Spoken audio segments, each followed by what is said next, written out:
Yang keras hari ini bukan lagi jeritan perut yang lapar, tapi suara mikrofon dari studio sunyi, berlapis kedap suara kenyataan. Bukan suara mereka yang digila sistem, tapi gema keturunan yang direkam dalam format resolusi tinggi, diunggah dengan caption estetik, lalu diberi label inspiratif.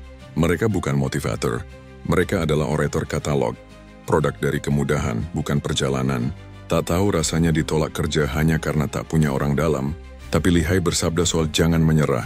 Tak pernah mengisi formulir lamaran sambil menahan lapar di warnet 24 jam, tapi pandai memberi wejangan soal mental baja. Shiku Blade menyebut mereka motivator warisan. Bukan guru kehidupan, tapi voice over dari skenario semu. Mereka naik panggung bukan karena pengalaman, tapi karena privilege. Bukan karena pernah jatuh, tapi karena dilahirkan di atas bantalan empuk sistem. Dan lebih lucunya, ketika followers berkurang 3 hari, mereka membuat video pernah dibully netizen, lalu menyamakannya dengan perjuangan buruh pabrik yang upahnya dipotong. Ketika tidak diajak kolaborasi, mereka curhat tentang dikhianati teman, lalu mengaku paham rasanya dikhianati negara. Inilah yang Shiku Blade sebut sebagai ilusi meritokrasi. Keberhasilan yang diklaim hasil usaha, padahal disponsori nama belakang dan kode pos elit. Mereka tidak membuka jalan, mereka hanya merekam langkah di jalan yang sudah disterilkan oleh koneksi dan kasta. Dan kalian, para penikmat motivasi yang dikemas dalam lighting dan hasil editan, yang mereka bayarin dari kartu kredit yang diwariskan dengan latar penghargaan dari YouTube. Hasil pembodohan massal, style dan mobil mewah seolah-olah itu hasil dari keringat mereka, tak sadar telah menormalisasi kekerasan psikologis yang dibungkus kata bijak bercampur bahasa toksik berlebihan. Dan ketika kamera menyorot, mereka berkata jangan cari alasan, cari jalan. Padahal jalan itu terbuka karena pagar dijaga oleh kroni mereka sendiri, bukan karena mereka menggali terowongan perjuangan.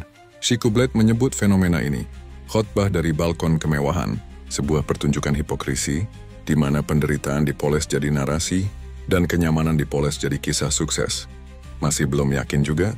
Mari kita buktikan, apakah motivasi dari mulut mereka sesuai dengan realita saat ini? Data dari BPS menunjukkan 58% tenaga kerja Indonesia hidup dari sektor informal. 4 dari 10 lulusan muda bekerja di bidang yang tak sesuai jurusan. 73% pelamar kerja ditolak karena overqualified atau umur lewat 25. Ribuan lowongan dengan syarat tak masuk akal. Usia maksimal, tapi butuh 5 tahun pengalaman. Mereka rekrut dengan standar dewa, tapi menggaji dengan angka neraka. Jadi dari omongan motivasi warisan yang sering kalian bagikan dalam bentuk cuplikan video 30 detik, ada anak perantauan yang tumbang karena kalah CV karena orang dalam, ada ibu rumah tangga yang bingung, beli gas atau susu, ada ayah yang dipaksa oleh anaknya karena tak bisa ikut tren standarisasi TikTok, sehingga media menobatkan mereka sebagai pencerah, padahal mereka hanyalah anak mami papi yang belum pernah disapa kenyataan.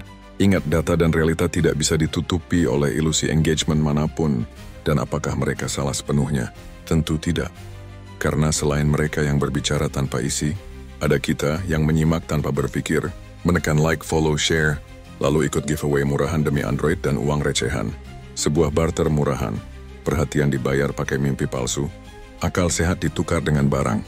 Shiku Blade menyebut ini kapitalisasi harapan, penderitaan dijadikan konten, luka dijadikan engagement, dan motivasi dijadikan komoditas. Siapa lagi yang lalai atas fenomena ini?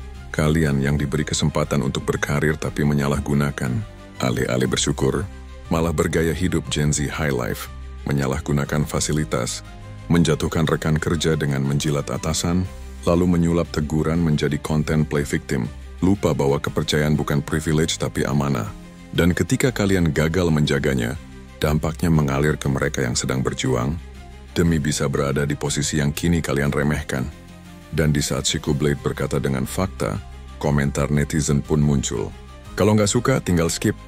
Namanya juga motivasi, bukan data statistik. Kalian iri karena nggak bisa jadi dia. Shiku Blade tidak menampar, tapi membangunkan. Karena ketika realita ditolak hanya karena tidak viral, maka kita bukan lagi netizen, tapi budak algoritma yang hanya tahu scroll, bukan berpikir.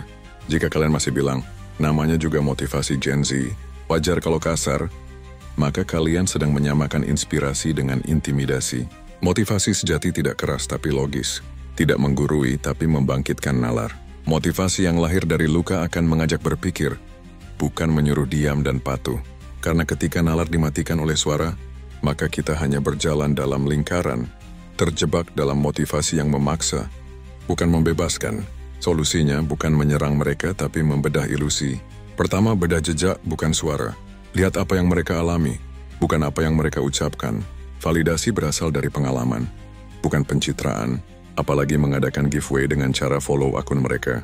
Kedua, pisahkan ilusi dari introspeksi. Yang viral belum tentu valid, yang memikat belum tentu menyembuhkan. Dan kritik bukan berarti sama dengan mereka, apalagi disamakan hasil dari ChatGPT AI. Ketiga, latih empati lewat nalar bukan emosi. Empati bukan belas kasihan 30 detik tapi pemahaman jangka panjang. Keempat, bangun panggung untuk yang tak punya mikrofon. Dengarkan suara dari pasar, dari dapur kecil, dari petani, dari kepala keluarga ibu rumah tangga, dan anak perantauan yang tak bisa ikut giveaway, serta yang tak menanyakan besok motivasi apa. Ingat, Chico Blade tidak menunggu kursi podcast, tidak menanti panggilan talk show, tidak berharap undangan debat televisi, apalagi menjadikan Chico Blade sebagai gurumu serta berkomentar yang berujung melupakan logika ketika video ini selesai. Karena Chico Blade tidak hidup dari validasi algoritma, tapi dari pertarungan nalar melawan ilusi. Dan jika narasi ini menampar, maka itu tandanya kita masih punya rasa. Karena hari ini, diam adalah kolusi. Dan berpikir adalah satu-satunya revolusi dari ketidakadilan sistem saat ini.